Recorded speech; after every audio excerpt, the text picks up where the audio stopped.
전쟁 3일차 북한 급변 사태가 발생하면서 한반도 북부를 장악하기 위한 한국과 중국의 대결이 새로운 국면 단계에 접어듭니다. 청천강 방어선을 돌파한 중국이 평양 진입을 위해 숙천으로 주력 기갑부대를 투입하게 된 것인데요. 주력 전력은 랴오닝에 주둔하던 79 집단군 산하의 중형 합성여단들입니다. 합성여단은 미국의 여단 전투단 BCT에 해당하는 중국의 신형 편제인데요. 이 중 중형 합성여단은 대한민국의 기계화 여단에 해당하며 한개 여단의 112대 전차와 112대 보병 전투차, 155mm 자주포 36문 등으로 구성된 막강한 전력입니다. 그러나 이들의 기세는 박천과 안주를 거치며 우리 군의 화력에 크게 꺾였고 설상가상으로 숙천 이북의 평야지대는 숨을 곳이 전혀 없어 이들의 움직임 일거수일투족을 속속들이 파악한 우리 군이 실시간으로 파악하게 됐는데요. 바로 RF-16, RQ-4, 글로벌워크, 중고도 무인기 MUAV, 군단급 무인기 등에 고스란히 노출된 것이죠. 또 얼마 지나지 않아 순안공항에 2개 포병여단 규모로 직결한 K9A2 100여문이 BTCS로 송신받은 좌표로 일제의 포격을 시작합니다.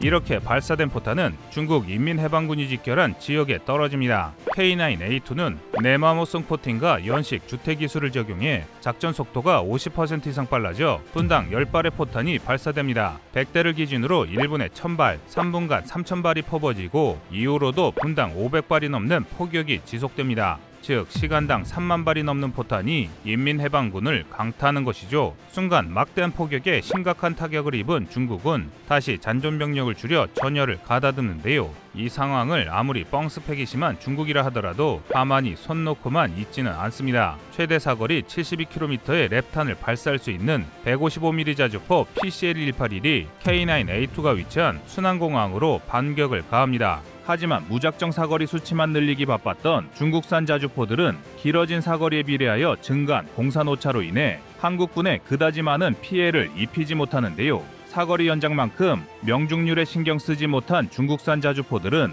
공갈포로 변모하고 말았습니다.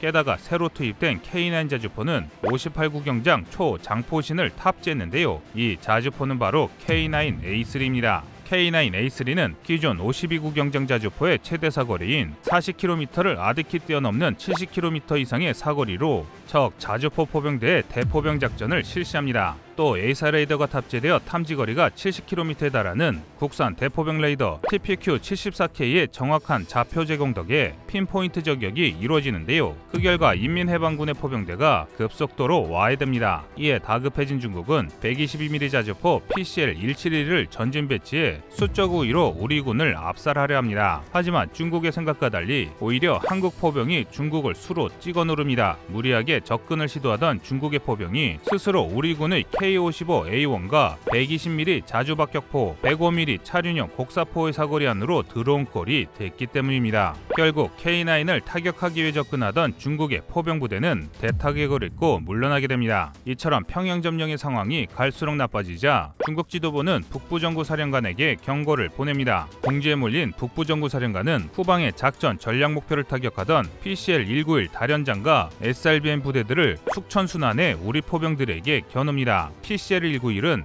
370mm 로켓 8발 또는 750mm 전술 지대지 탄도탄 2발을 발사할 수 있는데요. 하지만 이 움직임이 우리 군단급 무인기에 고스란히 관측됩니다. 첩보가 입수되자 우리 군 역시 신속하게 전력을 재배치하는데요. 중국의 다연장 로켓에 대응해 400mm급 로켓을 장비한 천무투와 전술 지대지 유도탄 KT즘을 장비한 천무가 대포병 사격을 실시합니다. 후방에 대기하던 유도탄 사령부 소속 현무투 포대들 역시 정 미사일 포대를 타격하는데요. 중국이 자신하던 수적 우위는 우리 군이 쏟아붓는 화력 우위에 완전히 상쇄됩니다. 그리고 이렇게 반나절에 걸친 포격전이 끝나자 북부정구 소속의 포병 전력은 완전히 녹아버렸다고 해도 표현이 안 될 정도로 와해되고 말았습니다. 뿐만 아니라 제공권을 잡은 우리 공군이 북부정구 지상군의 방공망을 제거하는 데 성공하면서 본격적으로 근접 항공 지원과 공격 헬기들의 공세가 시작됩니다. FA-50과 KF-16, KF-21 보라매 블록원이 각종 유도폭탄을 퍼붓고 국산 경공격 헬기 LAH와 H-642 아파치로 구성된 300여 대의 공격 헬기들이 수천 발의 대전차 미사일을 난사합니다.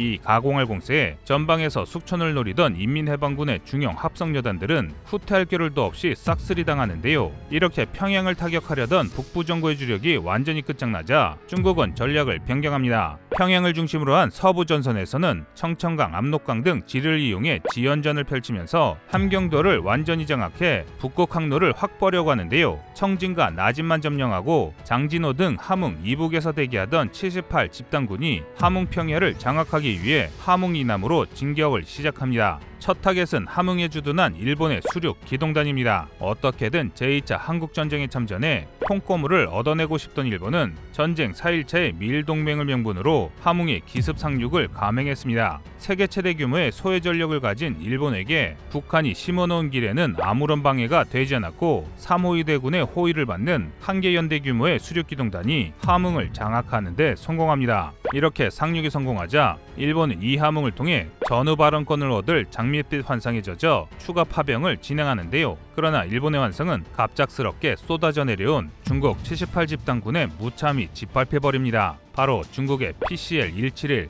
PCL-181 자주포에 더해 08식, 09식 자주포에 122mm 포탄이 함흥에서 노닥거리던 일본군을 강퇴했기 때문인데요. 이에 화들짝 놀란 일본이 긴급하게 JTPS P-16 대포병 레이더를 가동해 중국 포병을 추적합니다. 그러나 최대 탐지 거리가 40km에 불과한 일본의 대포병 레이더는 랩탄과 고폭탄을 쉼없이 쏟아붓는 PCL-182를 탐지할 수 없습니다. 그 결과 얼만가 대포병 사격을 하던 일본의 99식 자주포가 전멸하고 일본의 수륙기동단은 압도적인 중국의 포병 전력에 고스란히 노출되어 전멸합니다. 교전이 시작된 지 하루도 되지 않아 한반도에 상륙한 일본 육자대의 마지막 부대가 완전히 소멸하면서 일본은 제2차 한국전쟁에서 퇴장합니다. 이렇게 일본군을 격퇴하는 데 성공하자 중국은 다시 자신감을 찾고 함흥 평야를 완전히 장악하기 위해 빠르게 움직이기 시작합니다. 중국의 08식 장갑차, 04식 보병 전투차가 함흥 평야를 내달리는데요. 그런데 이들의 머리 위로 갑자기 포탄이 쏟아집니다. 전쟁 2일차에 충성파가 주둔한 원산에 무혈 상륙한 뒤 평양과 연결 작전을 수행하던 해병 1사단 소속 자주포 부대가 문천 이북에 위치한 금화읍 인근에서 고지를 장악한 관측반의 도움을 받아 중공군을 공격한 것입니다. 이 기습 공격에 함흥을 점령하고 기세등등하던 중국의 기갑부대가 순식간에 와해됩니다. 이윽고 밤이 되자마자 중공군들의 틈새로 K9, A2, A3 전차가 진격합니다. 이 전차들은 기존 K1, K1, A1 전차보다 훨씬 뛰어난 열상 및 사통 장치를 장착한 국군의 개량 전차들인데요. 낮 동안 이어진 K9 포대의 포격에 의해 탐조 등과 열상 장비가 파손된 중국군을 유린합니다. 심지어 서부 전선에서 중국의 기갑부대를 쓸어버린 300대의 한미연합 공격 헬기 부대가 함흥 평야로 기수를 돌려 우리 해병대를 원화하기 시작하는데요. 결국 눈덩이처럼 늘어나는 피해를 감당하지 못한 중국군은 함흥시로 퇴각해 한국군을 저지하려 합니다. 그러나 얼마 가지 못해 함흥도 포기할 수밖에 없어지는데요. 동해상에 전개한 우리 해군 1함대에 인천급, 대구급 FFX-3가 해룡 전술함대지 미사일 수십 발을 쏘면서 함흥에 주둔한 인민해방군의 지휘부를 수술하듯이 도려내버린 데다 시가전 키트로 중무장한 K1, E2를 앞세운 국군이 시내로 돌입했기 때문입니다. 결국 이를 견딜 수 없어진 중국군은 함흥 이북의 산간지대에서 국군을 상대로 유격전을 실시하려 합니다. 그러나 이 역시 실패하고 마는데요. 보병용 소총 드론을 비롯해 각종 사단급 군단급 무인기로 정찰 자산을 강한 우리군의 감시망에 중공군의 움직임이 고스란히 노출됐고 산악전을 전문으로 하는 국군의 제1산악여단이 함흥 평야에 도착해 곧바로 투입되기 시작했기 때문인데요. 그런데 이게 끝이 아닙니다. 국군에서도 정예하고 사기 높은 곳으로 명성이 자제한 전문대항군 여단이 제2산악여단으로 개편되어 1산악여단과 함께 함흥 이북 산악으로 진입합니다. 미국식으로 전력을 강화하면서 상대적으로 산악 전력이 약화된 중국 인민해방군은 우리 산악여단에 순식간에 밀려날 수밖에 없고 마는데요. 영하 30-40도를 넘나드는 1월의 한파 속에서 얼어붙은 장진호까지 밀려난 중국 78 집단군의 합성여단들은 한미 연합군의 맹폭과 해병 소속 K9 공세에 하나둘 쓰러집니다. 마지막으로 공격 헬기들의 로켓 세례에 두껍게 얼어있던 장진호의 얼음이 깨지면서 필사적인 후퇴를 하던 잔여부대마저 장진호에 빠져 몰살당합니다. 결국 모든 전력을 상실한 북부정부는 산둥에서 후방으로 재배치된 80 집단군을 중심으로 패잔병을 재편하고 본토를 수비하기 위해 전면 철수를 결정합니다.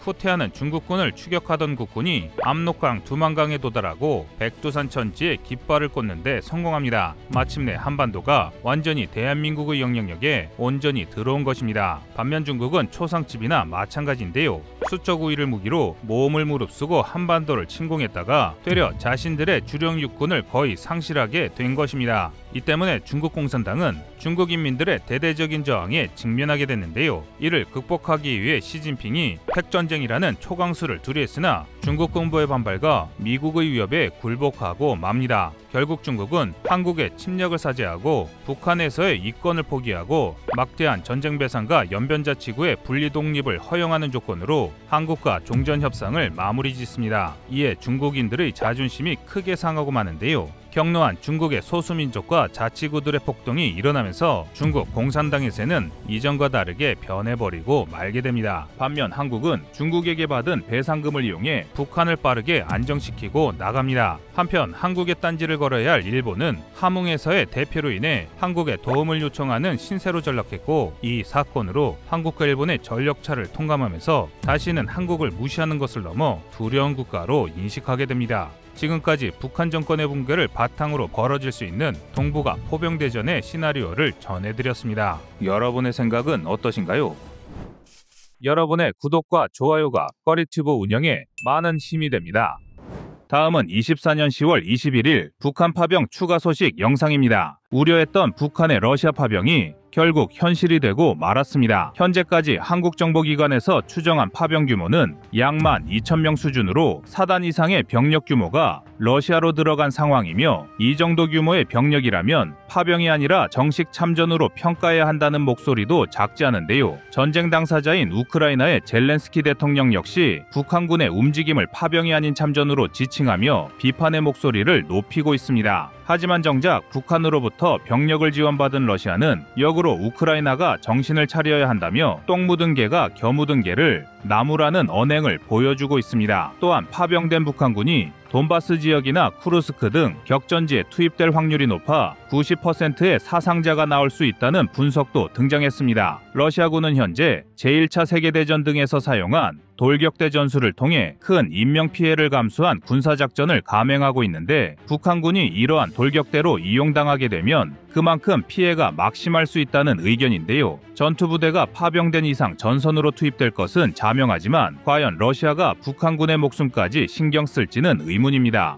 분명 러시아는 파병된 북한군을 단순히 고기방패 같은 총알바디로 이용할 확률이 매우 높다고 볼 수 있는데요. 파병된 북한군이 다수의 사상자를 내고 괴멸한다면 북한군이 실전 경험을 쌓을 수 있다는 우려도 해소가 될 수 있고, 정예군으로 선발했을 북한군 전력에 손실이 발생하는 건 우리 대한민국의 안보에 이익이 될 수 있습니다. 다만 여전히 북한군의 러시아 파병은 그들에게 군사적, 경제적 이익을 가져다 줄 수 있고 국제사회의 안보를 뒤흔드는 중차대한 문제이기 때문에 낙관은 금물인 상황입니다. 어차피 김정은에게 북한군 병사들의 목숨은 그다지 의미 없는 소모품에 불과하며 병력을 빚진 러시아로부터 방공무기, 전투기 등을 요구할 확률이 높기 때문에 더 이상 북한이 추가 파병을 하지 못하도록 제압할 방안이 시급합니다. 그리고 북한의 이러한 만행을 두고 일각에서는 한국도 병력을 파병해야 한다는 극단적인 주장까지 나오고 있으며, 이러한 주장에 대해 우리 군 당국은 군 관계자들이 폴란드 등의 우크라이나 인접 국가에서 전운을 분석하고 있으며 북한에 대한 실효성 높은 대응책을 도출하겠다는 의견을 드러내기도 했습니다. 현실적으로 우리 대한민국이 군병력을 교전지역으로 파병하는 것은 국민의 목숨을 담보로 하는 행위이기 때문에 실현 가능성이 없다고 하더라도 분명한 것은 정부와 군 당국이 다각도로 대응책을 준비해야 한다는 것인데요.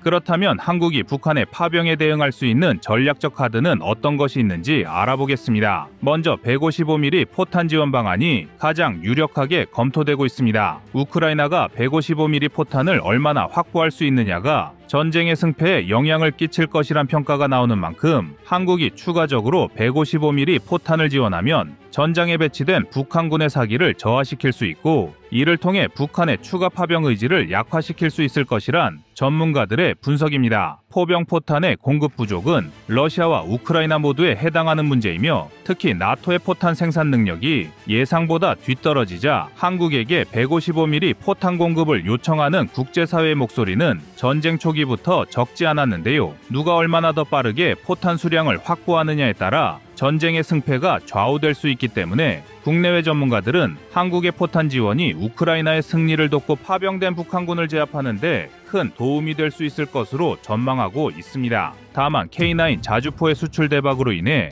한국도 포탄 공급이 원활하지 않다는 지적도 함께 제기되고 있는데요. 러시아의 군사 위협이 거세지는 만큼 폴란드, 핀란드 등 한국에 K9 자주포를 도입한 국가들도 포탄의 비축 물량을 크게 늘리고 싶어 하는데, 이로 인해 대한민국도 우리 군이 사용해야 할 포탄과 수출용 포탄에 더해 우크라이나 지원 물량까지 소화하기는 다소 어려운 부분도 존재한다는 단점이 지적되고 있는 것입니다. 하지만 북한의 전쟁 개입이 더욱 심각해지는 상황에서 155mm 포탄 지원이 북한을 견제할 수 있는 중요한 전략적 카드가 된다면 수출 물량과 지원 물량을 조절할 필요는 분명히 있습니다. 한국은 다수의 무기 체계를 수출하는 과정에서 각국의 상황에 맞게 납기 일자를 조정하고 필요에 따라서는 한국군이 사용해야 할 물량 중 일부를 수입국에 먼저 보내주는 등 생산 능력과 더불어 납기일 조정도 효율적으로 조정하는 모습을 보여준 바 있는데요. 155mm 포탄 생산에 있어서도 유연한 조정이 필요할 것입니다. 155mm 포탄 지원 다음으로 북한의 추가 파병을 막기 위해 언급되는 방안은 고강도의 대북 무력 시위입니다. 과거 사례를 살펴보면 북한의 도발 수위가 높아진 상황에서 한국과 미국은 죽음의 백조라고 불리는 비원비 폭격기를 북방 한계선 150km 지점까지 북상시켜 북한에 대한 경고의 메시지를 전달한 바 있는데, 이처럼 강력한 전략 자산을 집중적으로 배치함으로써 북한의 파병 의지를 눌러야 한다는 것입니다. 최근 한국은 현무5를 비롯하여 북한을 무력화할 수 있는 전략 자산을 대거 공개하였으며, 4단급 이상의 병력이 해외로 나가 있는 북한의 상황에서도 휴전선 일대로 한국군의 타격 수단이 집결하는 것은 분명 부담스러울 수밖에 없는데요. 각종 현무 시리즈 이외에도 F-35 스텔스기와 KT즘, 타우러스 등의 전략 자산을 활용하여 적극적으로 무력 수단을 과시하고 북한에 대한 무력 시위를 활용한다면 북한의 파병 의지를 낮출 수 있을 것입니다. 또한 북한의 파병이 한국에게 가져다준 전략적 이점도 분명히 존재하는데요. 북한의 이번 파병을 두고 한국이 보유한 감시 자산의 뛰어난 성능이 검증받는 기회가 되었습니다. 우리 대한민국이 운용하고 있는 사레이더가 북한의 움직임을 포착하고 증거 자료를 확보한 것으로 국정원은 3장의 위성 사진을 제시했는데, 이 중에서 북한 병력을 수송하는 러시아 함정 활동을 한국의 정찰 위성이 포착하였습니다. 사레이더는 전자파를 지상 목표물에 발사한 뒤 반사되어 돌아오는 신호 데이터를 합성하여 영상을 만드는 방식으로 지상을 감시하는데, 적외선 방식으로 사진을 촬영하는 것과 달리 기상 조건과 주야 간의 관계없이 언제든 적을 감시할 수 있습니다. 한국은 현재 전자광학 및 적외선 촬영 방식을 사용하는 EO IR 레이더와 사레이더를 함께 운용하고 있는데, 북한과 러시아의 움직임을 포착해낸 이번 감시를 통해 한국의 정찰 역량이 우수하다는 것이 입증되었습니다. 한국은 올해 11월에 3호 위성의 발사를 앞두고 있으며 향후 5호 위성까지 연달아 정찰 위성을 발사할 계획을 가지고 있는데, 이러한 시점에 사레이더의 효용성이 검증되었다는 것은 향후 한국이 정찰 감시 자산을 더욱 확보하는 데 힘이 되어줄 전망입니다. 러시아를 돈벌이 대상으로 여기는 북한의 만행은 포탄과 미사일 지원을 넘어 병력까지 파병하는 단계에 이르렀습니다. 더욱이 북러 밀착 과정에서 예상되었던 지원부대가 아니라 특수부대 등이 파병되는 상황은 매우 우려스러운 상황임이 틀림없는데요. 하지만 우리 군은 북한을 지속해서 감시할 수 있는 뛰어난 정찰 역량을 가졌다는 것이 드러났으며, 여전히 한국의 155mm 포탄 생산 능력은 우크라이나를 지원하여 북러 밀착을 붕괴시킬 수 있다는 평가를 받고 있습니다. 여기에 더해 340만 발의 포탄을 보유한 105mm 자주포 풍익도 존재하여 언제든 살상 무기 지원도 가능한 상황인데요. 전 세계를 혼란에 빠뜨리는 북한의 군사적 야욕을 저지하고 국제사회의 평화와 대한민국의 안보를 유지하기 위해 한국의 과감한 결단이 더욱 절실해지는 시점입니다. 여러분의 구독과 좋아요가 꺼리튜브 운영에 많은 힘이 됩니다. 다음은 24년 10월 16일 동해 경의선 폭파 이후 영상입니다. 북한은 미군 측의 전화 통지문을 통해 공사의 다수의 인원과 중장비가 투입될 것이며 폭파도 예정돼 있으니 필요한 대책을 강구하라고 통보했습니다. 이러한 북한의 만행은 정확히 4년 전 대북전단을 이유로 남북 공동연락사무소를 폭발시켰던 행태와 상당히 유사한 모습입니다. 지난 2020년 6월 북한은 남북 공동연락사무소를 폭파하며 전례 없는 도발을 감행했습니다. 이 사건은 단순한 시설 파괴가 아니라 남한과의 모든 대화를 단절하겠다는 북한의 강력한 의지 표명이었습니다. 북한은 대북전단 살포를 명분으로 남한 정부의 합의 불이행을 비난하며 자신들의 체제를 위협하는 모든 행위에 대해 강경하게 대응할 것임을 천명하면서 남북 공동 연락사무소를 폭파했습니다. 그뿐만 아니라 김정은 정권의 체제를 더욱 공고히 하기 위한 내부 결속용 퍼포먼스이기도 했는데요. 특히 당시 김여정 부부장은 이 사건을 통해 권력의 중심에 서며 대남 강경책을 주도하는 계기가 마련됐습니다. 사실 당시의 폭파 사건을 군사적 측면에서 보면 북한은 물리적 충돌 없이도 남한의 심리적 압박을 가할 수 있음을 보여주었습니다. 언제든지 도발할 준비가 되어 있다는 메시지를 던진 것입니다. 그러니까 북한이 개념 없는 깡패라고 인정한 것인데요. 이러한 폭파 사건으로 인해 북한이 단순한 협박을 넘어 한반도 전체를 긴장 상태로 몰아가려는 전략적 의도였으며 이는 남북관계에 심각한 충돌 가능성을 남긴 사건이었습니다. 그런데 이런 몰상식한 행동을 또 한 것입니다. 그래서 우리 국민들은 북한의 이번 도로 폭파 사건이 단순한 무력 행위가 아니라 우리 대한민국 안보를 위협하는 강력한 경고이자 도발로 이해해야 합니다. 더 쉽게 풀이하자면 남북 평화의 상징을 한순간에 무너뜨리며 북한은 남한과 국제사회에 자신들이 언제든 무력 도발을 할 수 있는 의지를 표명한 것입니다. 그래서 이번 사건을 단순하게 생각해서는 안 됩니다. 그럼 북한은 갑자기 왜 이런 억지스런 행동을 했을까요? 현재 북한에서는 김정은 체제의 위태로움으로 인해 경제적, 외교적, 군사적, 내부 정치적 요인들이 복합적으로 작용하며 김정은 정권이 흔들리고 있습니다. 그 원인으로 먼저 경제적으로는 국제사회의 대북 제재와 코로나19로 인한 국경 봉쇄가 주요 원인인데요. 이 제재로 인해 북한은 석탄, 철광석 등 주요 자원의 수출입이 크게 제한되었고 국경 봉쇄로 중국과의 무역이 급감하면서 식량과 생필품 공급이 어려워지면서 자국민들의 내부 불만이 팽배해졌습니다. 또한 외교적으로는 북한이 미국과의 비핵화 협상에서 진전을 이루지 못한 채 교착 상태에 빠졌고 동맹인 중국은 세계의 공장이라는 명성을 잃으면서 북한을 제대로 지원하지 못하고 있으며 큰형인 러시아는 우크라이나와의 전쟁으로 인해 제 몸도 못 가누고 있는 상황인데요.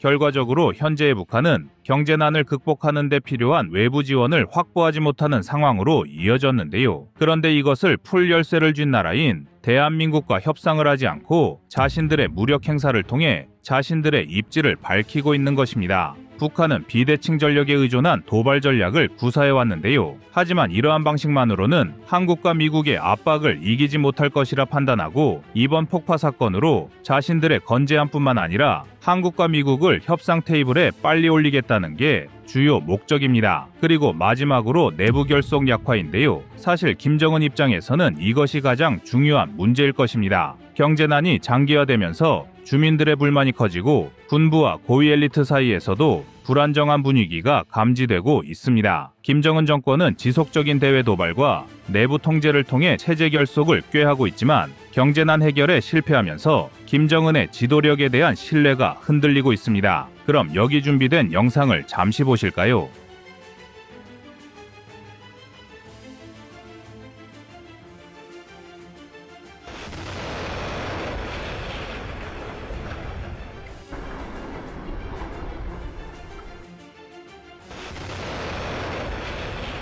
파란색의 표지판에는 여기서부터 개성시라는 문구가 선명하게 보입니다. 이곳이 경의선 남북연결도로라는 것을 알려주는데요. 하지만 몇 초 뒤 순식간에 뿌연 연기로 가득해지면서 폭발구름이 화면을 가득 메웁니다. 다시 영상을 조금 앞으로 돌리면 표지판 위편에 북한 측의 카메라맨 여럿과 또 이를 지켜보는 다수의 인원을 확인할 수 있는데요. 이것은 북한이 내부 결속용으로 자국민들에게 홍보하겠다는 모양새라고 할 수 있습니다. 또한 이번 폭파가 단순히 남북 간 주요 교통망을 파괴하는 행위라고 치부하면 안 되는 이유가 있습니다. 경의선과 동해선 철도와 도로는 단순한 교통로가 아니라 유사시 우리 국군의 군사적 물자 수송의 핵심 경로입니다. 전시 상황에서 빠른 병력 이동은 승패를 가를 중요한 요소인데 이번 파괴 행위는 남한의 작전 능력에 큰 타격을 줄 수 있습니다. 특히 북한이 기습적으로 도발할 경우 한국군이 빠르게 대응하는 것이 어려워질 수 있기 때문인데요. 일각에서는 우리가 K2 같은 전차를 앞세워 북진하면 되는 거 아니냐고 물으실 수 있겠지만 현실은 그렇지 않습니다. 휴전선 인근의 비무장지대는 남북 간 군사적 대치의 상징적 지역으로 이곳에 매설된 지뢰는 남한과 북한 양측의 침투 방지와 방어를 위한 주요 수단으로 활용되고 있습니다. 정량적으로 보면 남북한 모두 그 수를 헤아릴 수 없을 정도로 많은 양이며 대략 수백만 개의 지뢰를 비무장지대 및 접경지역에 매설한 것으로 추정되고 있습니다. 비무장지대와 인접지역에 매설된 지뢰만 약 200만 개 이상으로 추정되며 남한의 경우만 따지더라도 약 120만 개의 대인지뢰와 대전차 지뢰가 DMZ와 휴전선 인근에 배치된 것으로 보고되며 그중 대부분이 대인지뢰입니다. 이와 더불어 북한의 경우도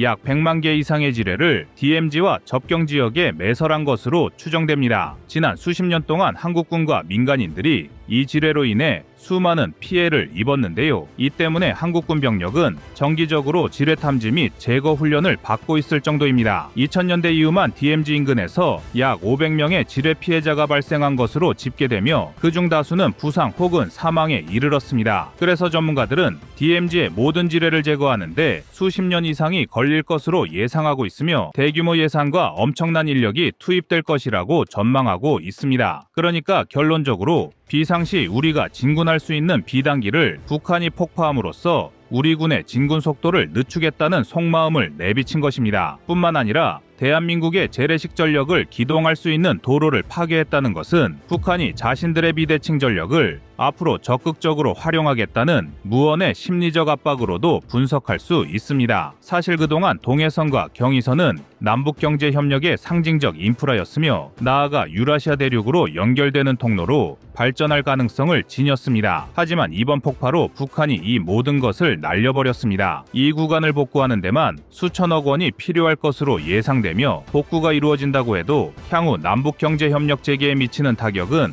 엄청날 것은 분명하기 때문에 대한민국의 경제적 피해는 이미 수치상으로 파악하기 어렵게 됐는데요. 실례로 지난 2018년에 경의선과 동해선 철도 복원에만 약 8천억 원이 투입된 바 있습니다. 그런데 북한의 몰지각한 만행으로 쓸데없이 복구 비용에만 막대한 비용이 또 들어가게 생긴 것입니다. 그리고 이 부분이 가장 중요한데요. 이번 도발로 인해 북한이 남한과의 협력 가능성을 완전히 차단하려는 의도가 보인다는 것을 말씀드렸는데요. 동해선과 경의선은 남북 간 긴장을 완화할 수 있는 상징적인 의미도 있었는데 북한은 이를 폭파함으로써 대화 자체를 부정하는 강력한 메시지를 대한민국에 보낸 것입니다. 앞에서 언급했지만 김정은 체제는 내부 결속을 다지기 위한 수단으로 이런 극단적인 도발을 선택했고 이는 북한의 전통적인 비대칭 전략을 통해 자신들의 입지를 굳히려는 것입니다. 그렇다면 한국의 대응은 어떻게 해야 할까요? 우선 군사적으로는 북한의 비대칭 전력에 대한 방어체계 강화가 필수적입니다. 파괴된 인프라의 복구뿐만 아니라 향후 이런 도발을 방어할 수 있는 예방적 조치가 시급해졌습니다. 이 때문에 우리 군의 대처가 어떠할지